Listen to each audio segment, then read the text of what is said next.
I can definitely say that this book is not written for my sons, even though they are as white as Scott's sons, and they may share some cultural references. The Steam video game platform, for example, can be a surprising class leveler, even if my kids are not being brought up in unimaginable wealth. Galloway has an irritating habit of dropping little details like he flies with his kids to Scotland and Paris and Barcelona to go to football matches, for example.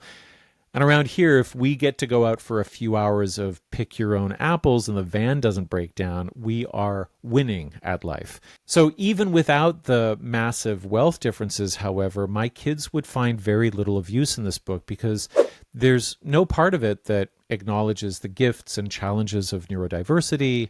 There's nothing in it that challenges the basic assumptions around complying with the demands of capitalist education.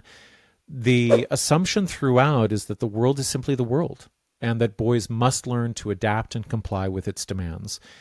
Now, I could write a whole other review of the sixth chapter of this book in which Galloway compiles all of his health advice with little regard to the assumptions of ableism or the social determinants of health.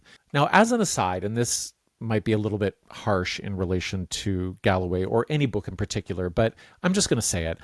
I don't think anyone should presume to write about kids or parenting if they haven't been through the practice of caring for a child with high support needs. Not because I think doing that work makes you a better person or because a writer should constantly be thinking about a minority within their readership. I just think it should be a requirement because nothing else will show you so clearly who our society is built for than watching a neurodivergent kid try to navigate it. And then beyond that, it also shows you what you yourself have complied with throughout your entire life. And that can force you to ask the question, was that right for me? Is this right for anybody?